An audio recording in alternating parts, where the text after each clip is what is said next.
हरिः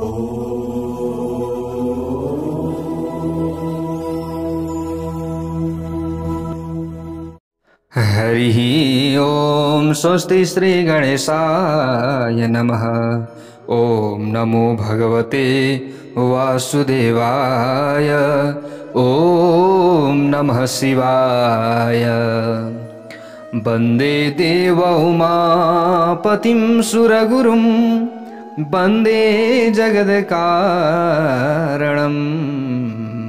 वन्दे पन्नगभूषणं मृगधरं वन्दे पशूनां पतिं वन्दे सूर्यशशाङ्कवन्दिनयनं वन्दे मुकुन्द प्रियं वन्दे भक्तजनाश्रयं च वरदं वन्दे शिवं शङ्करं।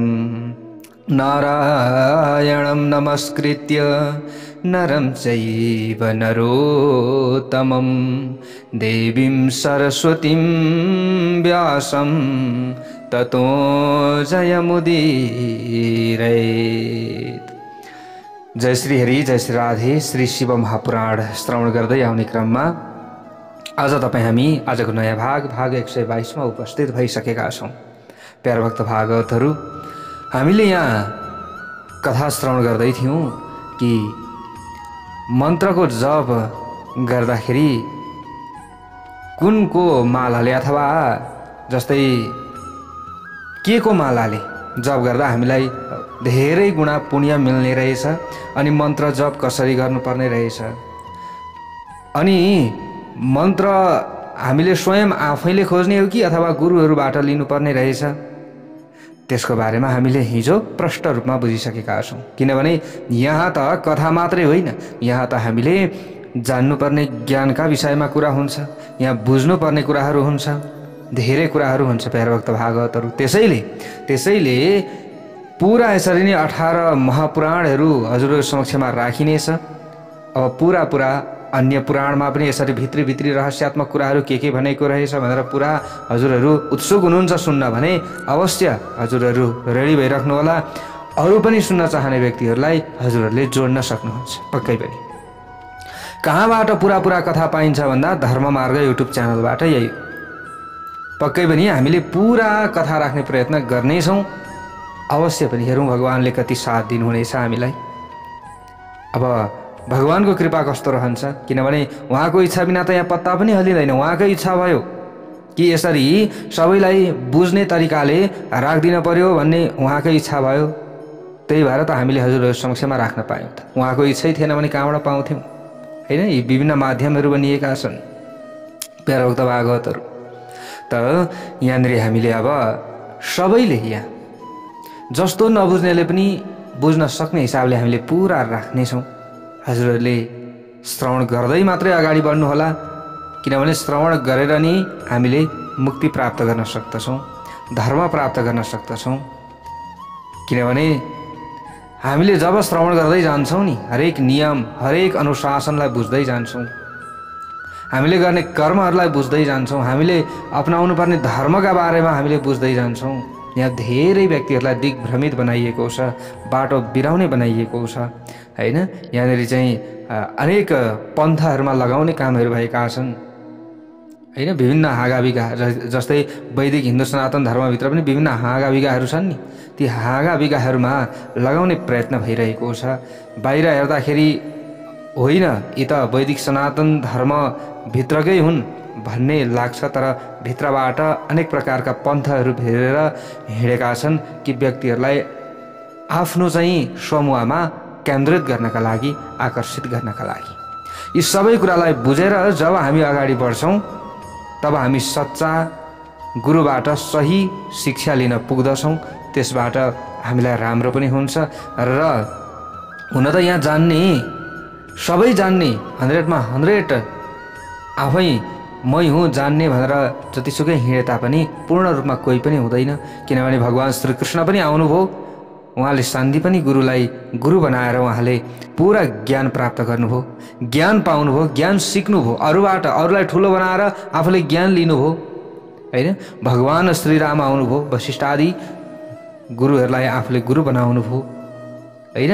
जस्तै यहाँ हामीले उहाँहरूबाट के सिक्ने हो त हैन, उहाँहरूबाट हामीले सिक्न पर्यो नि त उहाँहरूबाट भाग्नुपर्ने ठाउँमा भाग्ने, लड्नुपर्ने ठाउँमा लड्ने हैन, बस्नुपर्ने ठाउँमा बस्ने, सिक्नुपर्ने ठाउँमा सिक्ने, यी कुरालाई हामीले विचार पुर्याइयो भने अवश्यमेव हामी सफल बन्दछौँ। नत्र त अहङ्कारको पोको बोकेर हामीले हिँडियो भने कहिले पनि हामी अगाडि बढ्न सक्दैनौँ। यदि बढिहाले तापनि अरूले नराम्रो भनेर अगाडि बढेको के फाइदा भयो हैन। अरूले नराम्रो भन्दैछन् भने बरु चटक्कै छोडिदिने, आफ्नो धर्म आफ्नो कर्मलाई आफूले अँगाल्ने। यसको मतलब कथा सुन्न छोड्ने भन्ने कुरा होइन, फेरि कथा भन्न छोड्ने भन्ने कुरा होइन। फेरि यहाँनिर त्यो अहङ्कारलाई छोडिदिने, त्यो नराम्रो कुरालाई छोडिदिने। आफूले चाहिँ आफूसँग भएका केही कुराहरूले अरूको हानि मात्र गर्छ भने त्यसलाई किन अँगाल्ने त? अरूका लागि हानिकारक छ भने आफ्नो लागि चाहिँ सही छ भनेर भन्न सकिन्छ? सकिन्न नि। अरूका लागि बेफाइदा दिइरहेको छ भने आफ्नो लागि फाइदाजनक छ भनेर भन्न सकिन्छ? सकिन्न नि। हो, यो सबै कुरालाई जब हामीले बुझ्न थाल्दछौँ अनि पक्कै पनि हाम्रो कल्याण हुन्छ। प्यारा भक्त भागवतहरू, पक्कै पनि यी कुरालाई हामीले चिन्तन मनन गर्दै अगाडि बढौँ। प्यारा भक्त भागवतहरू, त्यसैले यहाँ 18 महापुराण 18 उपपुराणहरू यसरी नै राखिन्छ, लोक कल्याणका लागि राख्ने हो हामीले पनि। ऋषिहरूले सन्त महन्तहरूले पनि लोक कल्याणका लागि यी ग्रन्थहरूको रचना गर्नुभएको छ। समय अनुसारको माग हो नि त। अहिलेको माग के छ? डिजिटल है, डिजिटल जमाना भइसक्यो। हामीले कथा सुन्छौँ युट्युबबाट हैन। अब हामीले चाहिँ भन्छौँ युट्युबबाट अथवा विभिन्न टेलिभिजन आदिबाट, विभिन्न माध्यमहरूबाट। व्यक्तिहरूका व्यस्तता बढिसक्यो, पण्डालमा हलमा गएर कथा श्रवण गर्ने यो माहौल हटिसक्यो। समयको माग कस्तो छ, त्यही माग अनुसार ऋषिहरूले यी सबै परिमार्जन गर्दै आउनुभयो नि त हैन र। पहिले यसरी पुस्तक छापिएका पक्कै पनि थिएनन् होला कि पहिले कतै ढुङ्गामा शिलालेखहरू थिए होला हैन। यस्ता पुस्तकै भए पनि पन्नाहरू अलग अलग थिए, फाल्टै थिए। अहिले सजिलो रूप किताबको माध्यममा आयो। अब अहिलेको यो डिजिटल जमानामा डिजिटल हिसाबबाटै सबै कथाहरू हामीले युट्युबमा राख्नेछौँ पुरै। किनभने जस्तो सुकै मूर्ख महामूर्खले पनि बुझ्नेछन्, सबैले जान्नेछन् र सबैले जान्नु पर्दछ। किनभने आफ्नो धर्ममाथि गौरव गर्नका लागि त पहिले जान्नु पर्यो नि त, बुझ्नु पर्यो। प्यारा भक्त भागवतहरू, त्यसका लागि हामीले आफ्नो ठाउँबाट लागिपर्ने हो। त भक्तहरू जोड्ने काम भक्तहरूले गर्ने हो हैन। गुरुहरूले के कथा भन्ने हो, अथवा आफू मै हुँ गुरु त कसैले पनि भन्ने कुरा हुन्न, तर पनि भन्न सक्ने अथवा भन्न जान्ने व्यक्तिहरूले भन्ने हो, अरूलाई सुनाउने हो। मान्ने कुरा त अरूले माने भने सही छ, कुरा त्यो हो। प्यारा भक्त भागवतहरू, हामीले यसरी अगाडि बढ्ने हो। त यहाँनिर मै हुँ, मलाई गुरु बनाउनुपर्छ अथवा मलाई चाहिँ मान्नुपर्छ भनेर यहाँनिर यत्रो टाउको बनाएर यत्रो नाक बनाएर हिँड्ने बानी मेरो छँदा पनि छैन र त्यो बानी नआओस् पनि। यदि कसैले हो भन्नुहुन्छ भने हो हैन। धेरै प्रशंसा सुनेर पनि फाइदा छैन हैन। अब यस्तो हुन्छ कि के हुन्छ भने, अनि एउटा कुरा के बुझ्नुपर्छ भने हामीले मेरो कसैले अथवा कोही व्यक्तिहरूको खेदो कसैले आफ्नो सामु खन्दैछ भने भोलिका दिनमा उसँग थोरै मात्र पनि केही तलमाथि परेका खण्डमा अथवा केही चित्त नबुझेका खण्डमा त्यसको त खेदो खन्थ्यो भनिसकेपछि मेरो पनि खेदो खन्छ भन्ने कुरा चाहिँ पहिले आफूले दिमागमा राखिहाल्नुपर्छ। जब यो सेट गर्छौँ नि आफ्नो दिमागमा, त्यस पछाडि न हामीलाई घमण्डको अभिमान हुन्छ, न हामीलाई घमण्ड आउँछ, न हामीलाई चाहिँ मान सम्मानको अभिमान हुन्छ, केही पनि हुँदैन, शून्यता रहन्छ। त्यसैले यो कुरालाई हामीले विचार गर्नुपर्छ। प्यारा भक्त भागवतहरू, हुन त म पनि धेरै होइन कता धेरै ठुलो जान्ने त नहोला होइन। प्यारा भक्त भागवतहरू, यहाँ धेरै विद्वानहरू हुनुहुन्छ, कथा सुनिराख्नु भएको छ, बुझिराख्नु भएको छ पक्कै पनि। अब हामीले यी कुराहरूलाई बुझ्ने नै छौँ पक्कै पनि। र यसरी नै सबै कथाहरू हामीले श्रवण गरौँ, जहाँसम्म पुगिन्छ भगवानको कृपा हो यो सबै हैन। यसरी विस्तृत रूपमा कथा सुन्न पाइँदैन होला भोलिका दिनमा, पाइएला कि नपाइएला त्यो के होला, यहीँ सुन्नुहुन्छ। यो मैले भन्छु भन्न खोजे पनि होइन, भोलि होला अरूले पनि भन्नु होला, तर यति कुरा हो कि जहाँबाट सुन्नुहोस् आफ्नो कल्याण होस्, त्यति मात्रै हो मेरो इच्छा, अरू केही पनि होइन। जहाँबाट सुने पनि कल्याण हुन पर्यो, राम्रो हुनु पर्यो, बुझ्नु पर्यो र आफूलाई भलो हुन पर्यो, आफ्नो लागि मात्र होइन सबैका लागि भलो हुनु पर्यो, यस्तो विशाल हृदय हुनु पर्यो हामीमा, अनि हामीलाई पक्कै पनि राम्रो हुन्छ। यस्तो सानो मन गरेर अगाडि हिँड्ने बानी ममा छँदा पनि छैन र यो नहोस् पनि, यो हामीले बुझ्नु पर्दछ प्यारा भक्त भागवतहरू।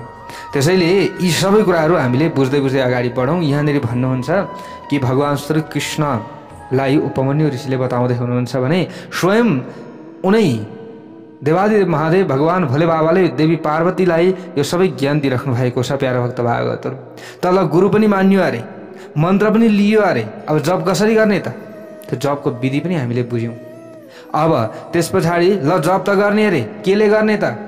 जस्तै केका दानाले जप गर्दाखेरि चाहिँ धेरै पुण्य पाइन्छ, धेरै राम्रो हुन्छ, आफ्नो स्वास्थ्यका लागिदेखि लिएर चाहिँ मृत्यु पछाडि पनि हामीलाई राम्रो हुन्छ त, त्यो कुरा पनि हामीले यहाँ बुझ्दैछौँ। ल अब माला त भयो अरे, तर कति सङ्ख्याको चाहिँ हामीले कतिवटा दाना भएका चाहिँ मालालाई लिएर जप्दाखेरि कति गुणा फल पाउँछौँ त, अथवा कस्तो फल पाउँछौँ त, त्यो पनि अब हामीले यहाँ सुन्दैछौँ प्यारा भक्त भागवतहरू। ल हेर्नुहोस् है, हिजो हामीले यहाँ श्रवण गरेका थियौँ, यहाँ अगाडि धेरै कुराहरू आएका थिए, त्यसमा पनि पद्माक्षर 10 लक्षम तु सौवर्णहि कोटि रुच्यते कुशग्रन्थ्या च रुद्राक्षैरनन्त गुणितं भवेद। कि रुद्राक्षको मालाले अथवा रुद्राक्षको दाना भएको मालाले जप गरियो भने सबैभन्दा धेरै पुण्य हामीलाई मिल्ने रहेछ, अनन्त गुणा पुण्य हामीलाई मिल्ने रहेछ।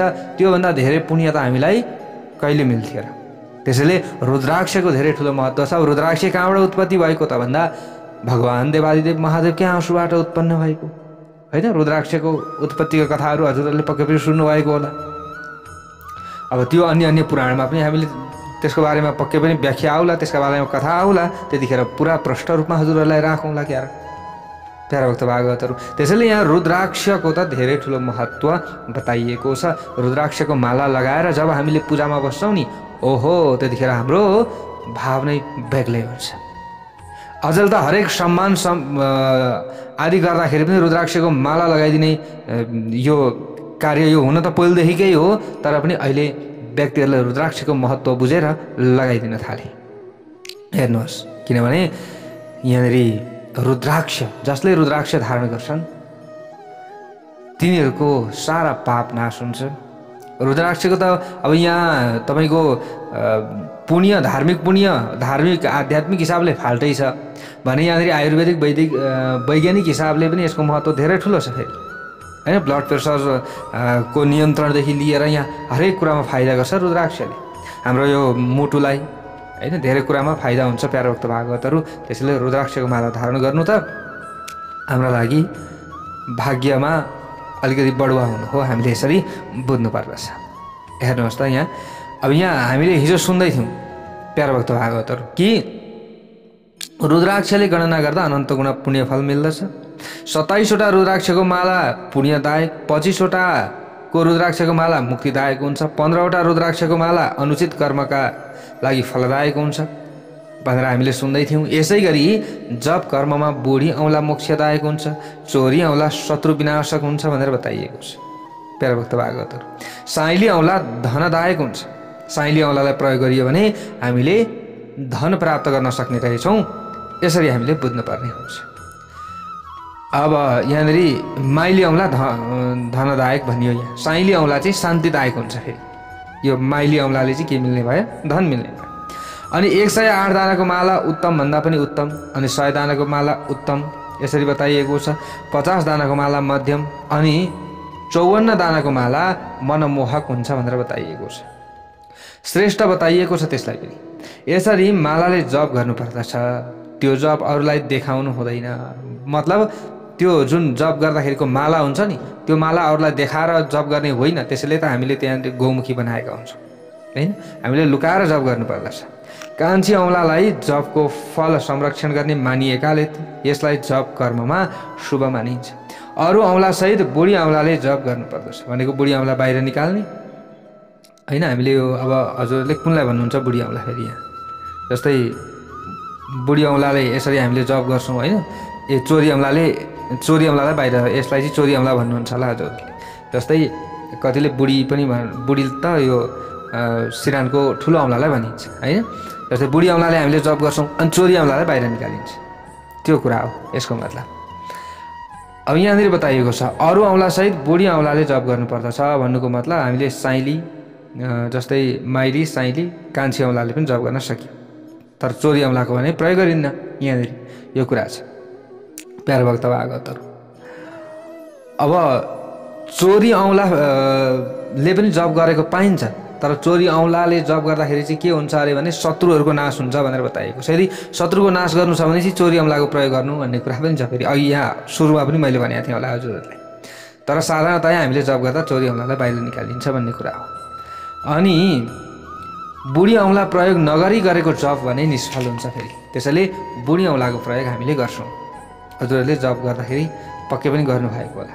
यसरी नै घरमा गरिएको जपलाई सामान्य वा 1 गुणा फलदायक सम्झनु पर्दछ। हामीले घरभित्रै जप गर्दछौँ भने गाईको गोठमा हामीले जप गर्छौँ भने 100 गुणा पुण्य हामीलाई मिल्दछ। अनि पवित्र वन वा बगैँचामा गरेको जप छ, त्यो जपको फल 1000 गुणा हुने बताइएको छ। अनि पर्वतमा 10,000 गुणा हुने बताइएको छ। नदीको किनारमा 1,00,000 गुणा, देवताको मन्दिरमा 1,00,00,000 गुणा। अनि यहाँ भगवान भोले बाबा भन्नुहुन्छ मेरो नजिकमा गरिएको जपको फल अनन्त गुणा हुन्छ। सबले भनौँ हर हर महादेव। कसले भन्दै हुनुहुन्छ? देवादिदेव श्री महादेवले भन्दै हुनुहुन्छ। कसको अगाडि? देवादिदेव महादेवको अगाडि होइन। अगाडि शिवलिङ्गम राखेका छौँ अथवा भगवानको चाहिँ फोटै मात्रै राखेर त्यहाँ फोटामा पूजा गरेर पनि हामीले अगाडि बसेर जप गरियो भने त्यसको पुण्य हामीलाई अनन्त गुणा मिल्दो रहेछ। अग्नि, सूर्य, गुरु, चन्द्रमा, बत्ती, जल, ब्राह्मण, गाईहरूको नजिकमा गरेको जप श्रेष्ठदायक हुन्छ। गुरुहरूको अगाडि बसेर जप गरियो भने पनि धेरै हामीलाई पुण्य मिल्छ। पूर्व फर्किएर गरेको जपले वशीकरणमा र दक्षिणतिर फर्किएर गरेको जप अविचार कर्ममा सफलता मिल्छ होइन।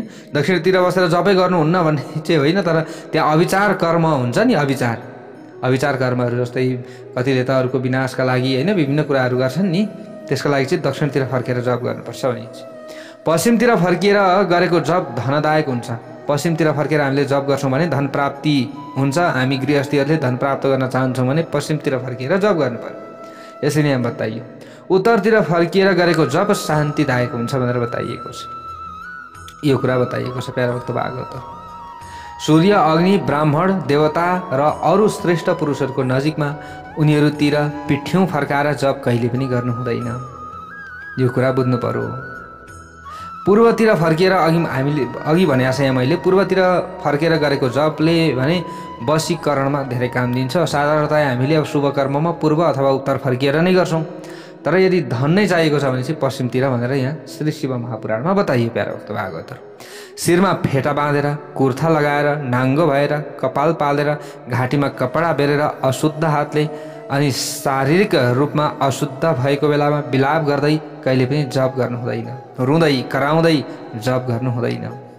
अनि शिरमा फेटा बाँधेर पनि जप गर्नु हुँदैन, यसरी बताइएको छ। अनि धेरै अब कपडा लाउँदै नलाई पुरै सर्वाङ्ग नाङ्गो भएर पनि हुँदैन, यसरी बताइएको छ प्यारो भक्त भागवत। अनि जप गर्दाका समयमा रिस, घमण्ड, हाँछ्यौँ गर्न हुँदैन, थुक्नु हुँदैन, हाई पनि गर्नु हुँदैन भनिन्छ प्यारो भक्त भागवतहरू। तर अब हाई त आइहाल्छ। अब यहाँ फेरि हाई नै गर्नु हुँदैन भनेर पौडेल गुरुले भन्नुभयो भनेर भन्नु होला फेरि प्यारो भक्त भागवतहरू। त्यो भयो भने यसो चुड्की बजाइहाल्ने कि हनुमानजीले गर्नुहुन्थ्यो चुड्की बजाउने। समस्या हुन्छ, समस्याको समाधान पनि त छ, त्यो त मैले बताइहाल्छु समाधान त, किन टेन्सन गर्नु, टेन्सन गर्ने कुरै छैन। त कहिलेकाहीँ हाई आउन सक्छ। कतिपय अवस्थामा त पूजा गर्न बसेपछि हाईको हाई आउँछ, जप गर्न बसेपछि हाईको हाई आउँछ, त्यस्तो पनि हुन्छ। कतिपय भक्त महानुभावहरूले यो पनि सुनाउनुहुन्छ प्यारो भक्त भागवतहरू। अनि कुकुर अनि निज पुरुषहरूतिर हेरेर कहिले पनि जप गर्नु हुँदैन। यदि त्यस्तो भयो भने आचमन गरिहाल्नुपर्छ। अनि यहाँ भन्नुहुन्छ देवी पार्वती सहित भगवान शिवको स्मरण गरिहाल्नुपर्छ र प्राणायाम गरिहाल्नुपर्छ त्यतिखेर, यदि त्यस्तो भयो भने भन्ने कुरामा यसरी बताइयो। यसै गरी भुइँमा बसेर सुतेर हिँड्दा हिँड्दै वा उभिएर, बाटोमा, अपवित्र ठाउँमा, अन्धकारमा, गोडा फिजाएर, कुखुरा को जस्तो आसनमा बसेर सवारी वा खाटमा चढेर व्याकुल भएर कहिले पनि जप गर्नु हुँदैन, यसरी बताइएको छ। अब सवारी साधन, अब कहिलेकाहीँ हामीले लामो दूरीको यात्रा पनि गर्नुपर्ने हुन्छ होइन। त्यो समयमा बिहानको पख भए जस्तै अब रेलमा चढ्नु पऱ्यो भने ल अब हामी जस्तै मथुरा वृन्दावन जानु पऱ्यो, काशी जानु पऱ्यो भने रेलमा चढ्नु पऱ्यो भने अब बिहान अब त्यही मुखसुख धोएर जप त गर्नुपर्ने हुन्छ होइन। त्यतिखेर मानसिक जप हामीले गरेका हुन्छौँ प्यारा भक्त भागवतहरू। हुन त त्यो भनेको भइपरि आउँदाको खण्डमा हो होइन। अब त्यस्तो अवस्थामा त गर्नु पर्यो, तर वर्ष यी नियमहरूलाई आफूले पालन गर्ने यदि सम्भव छ भने। सम्भव नै छैन भने अब मेरो त जप गर्नु छ भनेर रेलबाट ओर्लिएर स्टेसनमा बसेर जप गर्न थाल्दा अघि रेल कुद्ला फेरि होइन, रेलले छोड्ला, ती कुरा पनि विचार गर्नुपर्छ। सबै समय नियम परिस्थिति अनुसार पनि हामी अगाडि बढ्नुपर्छ, तर यहाँ बताएका नियमलाई पनि भरसक पालन गर्नुपर्छ। यदि शक्ति छ भने यी सबै नियमको पालन गर्दै जप गर्नुपर्छ। अशक्त मनुष्यले यथाशक्ति जप गर्नुपर्दछ भनेर बताइएको छ। शुद्ध भावले ध्यान र जप गर्ने मनुष्यको अवश्य पनि कल्याण हुन्छ। आचारः परमो धर्म, आचारः परमं धनम, आचारः परमा विद्या, आचारः परमा गतिः।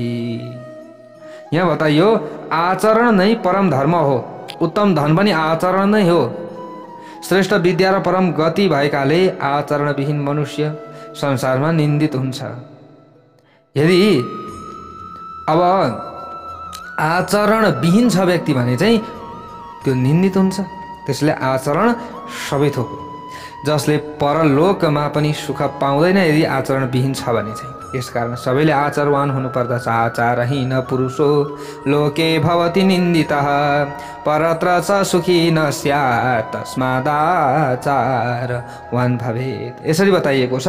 वेदका ज्ञाताहरूले वेद र शास्त्रहरूमा बताइए अनुसार जुन वर्णका लागि जुन कर्म निश्चित गरेका छन् त्यो वर्णका मनुष्यले त्यसै अनुसारको आचरण गर्दै अघि बढ्नुपर्छ, किनकि त्यही उसको सदाचार हो भनेर यहाँ बताइएको छ। त्यो सदाचारको चाहिँ जुन मध्य अथवा उच्च स्थल आस्तिकता हो। यदि मनुष्य आस्तिक छ भने अहङ्कार लगायतका कारणले कुनै समयमा सदाचारबाट भ्रष्ट भए पनि उद्दूषित हुँदैन। यदि आस्तिक छ भने कोही कोही बेला अहङ्कार आउला, कोही बेला अभिमान आउला, कोही बेला रिस उठ्ला, तर भगवान् शिव र पार्वती प्रति ऊ चाहिँ एकदम आस्तिक छ होइन। भगवान् शिवजीको पूजा गर्छ, पार्वतीको पूजा गर्छ, अथवा आफूले मान्ने इष्टदेवी देवताको पूजा गर्छ भने उसमा कहिलेकाहीँ त्यस्तो भइहाले तापनि त्यतिखेर ऊ शुद्ध हुन्छ, यसरी बताइन्छ। त्यसै गरी परलोकमा पनि सुख र दुःख प्राप्त हुन्छ दुष्कर्म गरियो भने। दुष्कर्म गरियो भने चाहिँ के हुन्छ? सुख र दुःख। त्यो अब सुख र दुष्कर्म द्वारा सुख र दुःख हुन्छ। यसको मतलब हामीले यसरी बुझ्नु पर्यो प्यारा भक्त भागवतहरू। यसरी नै यो कलियुगमा सदाचारविहीन पतित अनि एकदम पतित भन्दा पनि पतित व्यक्तिहरू हुन्छन्। अब यहाँ हेर्नुहोस् प्यारा भक्त भागवतहरू, उनीहरूको उद्धार गर्ने सबैभन्दा ठुलो साधन भनेको यो 5 अक्षर भएको मन्त्र मात्र हो, अरू कुनै पनि छैन भनेर बताइएको छ। कलियुगमा कोही सदाचारविहीन छन्, आचारविहीन छन्, पतित छन्, एकदम पतित भन्दा पतित कर्म गर्नेवाला छन् भने उनीहरूका लागि शुद्धिका लागि भनेको यो मन्त्र ओम शिवाय नमः अथवा ओम नमः शिवाय यही हो, अरू छैन। यो मन्त्र हिँड्दा हिँड्दै उभिएर स्वेच्छाअनुसारको कर्म गर्दै अनि अपवित्र वा पवित्र मनुष्यले जप गर्दा पनि निष्फल हुँदैन फेरि यो मन्त्र चाहिँ। यसरी कुरा बताइएको छ। कुन ओम नमः शिवाय चाहिँ हामीले हिँड्दै पनि जप गर्न सक्ने रहेछौँ, उभिएर पनि जप गर्न सक्ने रहेछौँ होइन। यो चाहिँ फेरि निष्फल हुँदैन है ओम नमः शिवायको जप चाहिँ। तर अन्य जप भने चाहिँ निष्फल हुन सक्दछ, यसको मतलब त्यो कुरा बताइएको हो यहाँ। जस्तो सुकै अवस्थामा रहेको मनुष्यले यदि ममा ज्यादै भक्तिभाव राख्दछ भने उसका लागि यो मन्त्र निश्चित रूपमा सिद्ध हुन्छ भनेर भगवान् शिवजीले भन्नुभएको छ। यस मन्त्रका लागि लग्न तिथि नक्षत्र बार योग आदिको कुनै पनि विचार गर्नु पर्दैन भन्नुको मतलब यो मन्त्र जप्नका लागि चाहिँ कुनै पनि तन्त्र कुनै पनि लग्न आदिको विचार गर्नु पर्दैन, तर मन्त्र लिँदाखेरिको समयमा भने विचार गर्नुपर्छ। यो चाहिँ हामीले बुझ्नु पर्यो। यो मन्त्र सधैँ जाग्रत रहन्छ, कहिले पनि मर्दैन। यो मन्त्र कहिले पनि कसैको शत्रु हुँदैन। यो सधैँ सुसिद्ध सिद्ध वा साध्य रहने भएकाले सिद्ध गुरुले दिएको उपदेशबाट प्राप्त भएको मन्त्रलाई सुसिद्ध भनिन्छ। सिद्ध गुरु कोही हुनुहुन्छ भने उहाँहरूबाट प्राप्त गरेको त्यो मन्त्रले आफूलाई पनि सिद्ध बनाउँछ। असिद्ध गुरुबाट प्राप्त भएको मन्त्रलाई सिद्ध, बिना गुरुको उपदेश परम्पराबाट प्राप्त भएको मन्त्रलाई साध्य भनिन्छ।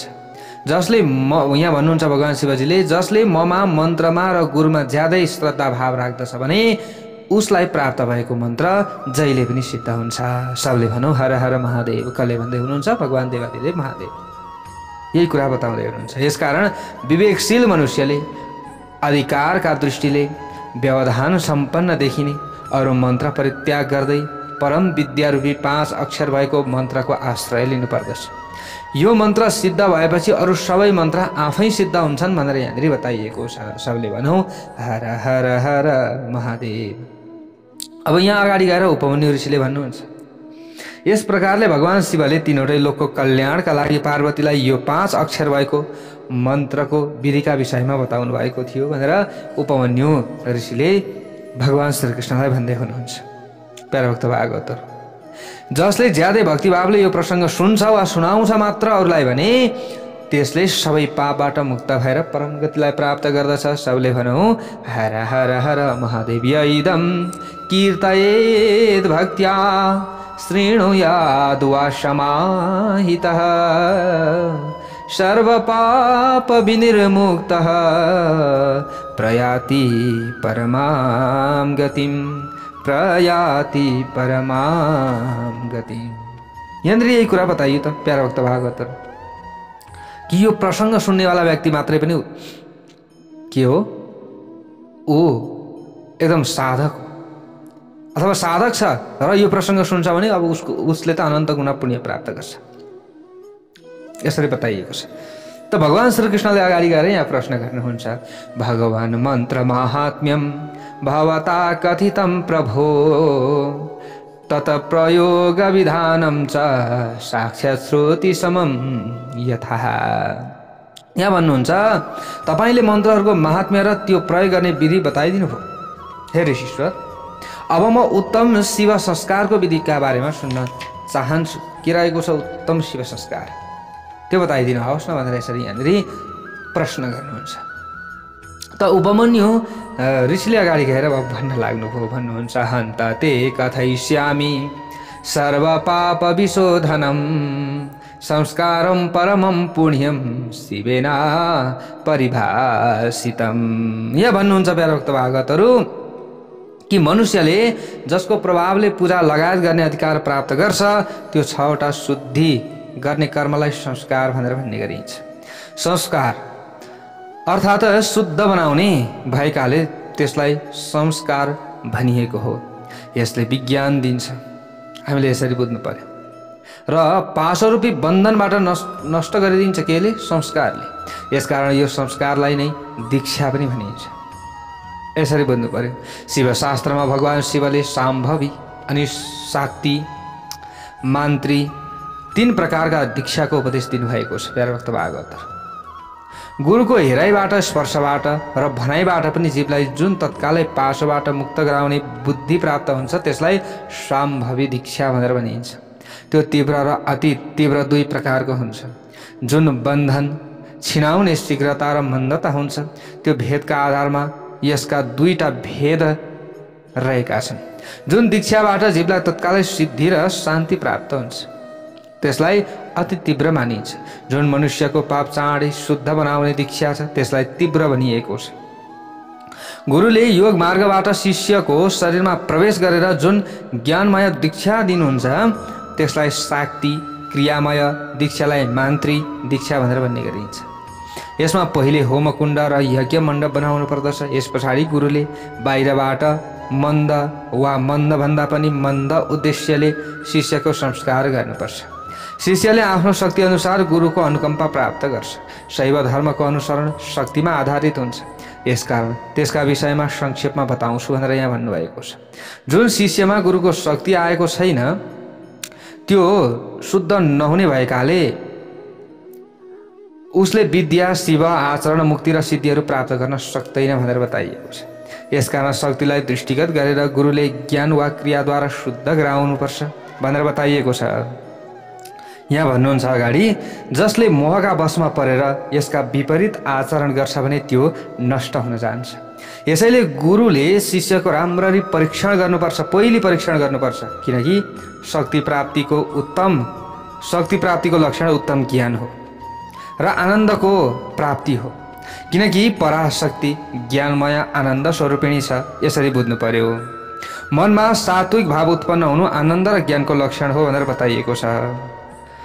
अब यहाँ भन्नुहुन्छ अगाडि, जुन समयमा अन्तःकरण द्रवित हुन्छ त्यस समयमा शरीरका कम्पन, रोमाञ्च, स्वर विकार, नेत्र विकार र अङ्ग विकार भएको देखिन्छ। यसरी बताइएको छ। हामीले भगवानप्रति एकदम भक्तिभाव राखेका छौँ भने हाम्रो शरीर एकदम के हुन्छ, रोमाञ्चित हुन्छ कि एकदम, होइन? जस्तै अब द्रवीभूत हुन्छ हाम्रो अन्तःकरण। यो कुरा यसरी बताइएको छ। यसै गरी शिष्यले पनि भगवान शिवको पूजा लगायतमा गुरुसँगै बसेर उनमा देखिने लक्षणहरूका आधारमा गुरुको परीक्षण गर्न सक्दछन्। प्याराभक्त भागवतहरू। अब यो चाहिँ के भन्न खोजे, अब यहाँनिर के हो भन्ने कुरा, अब यहाँनिर ज्ञानको परीक्षा अथवा बुद्धिको परीक्षा, यताउताको परीक्षा भन्ने कुरा होइन कि गुरुको परीक्षा नगर्नु भनेर भनिन्छ। तर कुरा के हो भन्दाखेरि यहाँनिर यदि गुरुमा चाहिँ त्यस्ता लक्षणहरू आएका छन् कि छैनन् भन्ने कुरा चाहिँ अरू शिष्यहरूले पनि त्यो अनुभव गर्न सक्दछन्, त्यसलाई विचार गर्न सक्दछन्। यसको मतलब किनकि शिष्य गुरुबाट अब शिक्षा जुन लिनका लागि योग्य पात्र हुन्छ, अब शिष्यले पनि अलिकति केही खोज अनुसन्धान गरे हुनुपर्छ, उसको गुरुप्रति श्रद्धा भाव रहेको हुन्छ। यसकारण शिष्यले गुरुको मनोभाव अनुसारको आचरण गर्ने प्रयास गर्नुपर्दछ। गुरुले जसो गर्नुभएको छ त्यस्तै प्रकारले आफूले पनि गर्ने प्रयत्न गर्नुपर्छ। गुरुलाई शिव भनिन्छ भने शिवलाई गुरु भनेर भन्ने गरिन्छ। विद्याको ओमकारमा भगवान शिव गुरुका रूपमा बस्नु भएको छ भनेर बताइएको छ। भगवान शिव विद्या र गुरुको पूजाको बराबर फल प्राप्त हुन्छ। भगवान शिव सबै देवतामय हुनुहुन्छ भनेर बताइएको छ। गुरु सबै मन्त्रमय हुनुहुन्छ। यसकारण सधैँ गुरुको आज्ञा पालन गर्नुपर्छ। यदि मनुष्यले आफ्नो कल्याण चाहन्छ, बुद्धिमान छ शिष्य अथवा मनुष्य भने उसले कहिले पनि गुरुप्रति मन, वचन र क्रिया कपटपूर्ण व्यवहार गर्न हुँदैन भनेर यसरी यी कुराहरू बताइएको छ। गुरुले आज्ञा नदिए पनि सधैँ यहाँनिर आफूले चाहिँ गुरुप्रति भक्तिभाव राख्नुपर्दछ भनेर बताइएको छ। अब यहाँनिर धेरै कुराहरू छन्। अब गुरुप्रतिको भक्तिभावका कुराहरू भए, होइन? जस्तै शिष्यले गर्नुपर्ने कार्यहरू भए, यहाँ धेरै कुराहरू बताइएको छ प्याराभक्त भागवतहरू। यस्ता प्रकारका धेरै आचरणहरू हामीले चाहिँ त्यसलाई अपनाउनु पर्दछ। गुरुभक्त शिष्य मात्र शैव धर्मको उपदेश पाउने अधिकारी हुन्छ भनेर बताइएको छ। यदि गुरु गुणवान, विद्वान, आनन्दित, तत्त्वका ज्ञाता, भगवान शिवका परम भक्त हुनुहुन्छ भने उनले मुक्त गरिदिन सक्नुहुन्छ। पक्कै पनि आफ्नो शिष्यलाई तार्दिन सक्नुहुन्छ। यसको मतलब यदि गुरु शिवजीका परम भक्त हुनुहुन्छ भने, अब यहाँ त देखावटी रूपमा भक्त बनेका पनि हुन्छन्, फेरि त्यसमा पनि विचार गर्नुपर्छ प्याराभक्त भागवतहरू, होइन? त भगवान शिवजीको एकदम परम भक्त बन्न पर्यो। यदि परम भक्त भगवान शिवजीका छन् भने उनीहरूले आफ्ना शिष्यलाई पनि उद्धार गरिदिन्छन् भनेर यहाँनिर बताइयो। सबले भनौँ हर हर महादेव। जुन ज्ञान उत्पन्न गराउने आनन्दमय तत्त्व छ, त्यसैले आनन्दसँग साक्षात्कार गराउन सक्दछ। जसमा यो तत्त्व छ, ज्ञान रहित नाम मात्रका गुरुबाट यो कार्य सम्भव हुँदैन। यसरी यहाँ श्री शिव महापुराणमा बताइयो, होइन? नाम मात्रका गुरुले त के काम भयो? त्यसैले यहाँनिर अलिकति कोबाट ज्ञान प्राप्त गर्न सकिन्छ, अहिलेसम्म कोबाट चाहिँ आफूले मार्ग दर्शन पाइएको छ, होइन? कोबाट चाहिँ अगाडि बढ्न चाहिँ हामीले सकिएको छ, कोबाट चाहिँ ज्ञान पाइएको छ, उहाँलाई हामीले गुरु मान्न सक्दछौँ। मैले हिजो पनि भनेको थिएँ प्याराभक्त भागवतहरू। तर यहाँनिर आफ्नो इच्छाको कुरो हो। यहाँ बताइएको छ, अन्योन्यम तारय नौका किम शिला तारय शिलाम एतस्य नाम मात्रेण मुक्तिर्वै नाम मात्रिका। जसरी ढुङ्गाहरूले एक अर्कालाई पार, डुङ्गाहरूले जसरी यहाँ डुङ्गाहरूले, मैले बताउँदै थिएँ, डुङ्गाहरूले एक अर्कालाई पार गर्न सक्दछन् भने डुङ्गाले अब यहाँ ढुङ्गो तार्न, तर यहाँ के बताइँदैछ भने यो भन्न खोजेको के हो भने जस्तै डुङ्गाहरूले चाहिँ एक अर्कालाई पार गर्न सक्दछन्। यसको मतलब के बुझ्नु पर्यो? एउटा डुङ्गा छ, त्यो डुङ्गामाथि अर्को डुङ्गा राख्यो भने त्यसले सजिलै नदी पार त्यो अर्को डुङ्गालाई पार तार्न सक्छ। तर हामीले के बुझ्नु पर्यो भने ढुङ्गाले चाहिँ डुङ्गो तार्न सक्दैन। यसको मतलब ढुङ्गा राख्यौँ हामीले पानीमाथि अनि त्यहाँमाथि डुङ्गा राख्यो भने त्यो ढुङ्गो त स्वयं आफै डुबिहाल्छ, त्यो डुङ्गा के तार्न सक्छ होइन? डुङ्गा त स्वयं आफै तर्ने हो नि। हामीले यसरी बुझ्नु पर्यो प्याराभुक्त भागवत। त्यसैले यहाँ हामीले बुझ्नु पर्यो कि डुङ्गाले ढुङ्गा तार्छ तर ढुङ्गाले ढुङ्गा तार्दैन। त्यसैले नाम मात्रका गुरुले काम छैन। यसको मतलब हामीले यो कुरा बुझ्नु पर्यो। सबले भनौँ हर हर हर महादेव। त्यसैले यी कथाबाट यी ज्ञानबाट हामीले के बुझ्नु पर्यो भने सही व्यक्तिको हामीले चयन गर्न सक्दछौँ। यसको मतलब प्याराभक्त भागवत। अब हामीले यी कुराहरू सुनिसकेपछि यी ज्ञानहरू प्राप्त गरिसकेपछि पक्कै पनि हामी अलिकति केही न केही सचेत भयौँ होला, हामीले बुझ्यौँ होला। अब यहाँबाट उताका ज्ञानका प्रसङ्गहरू कथाका प्रसङ्गहरू भोलि हामीले श्रवण गर्नेछौँ। सबले भनौँ हर हर महादेव।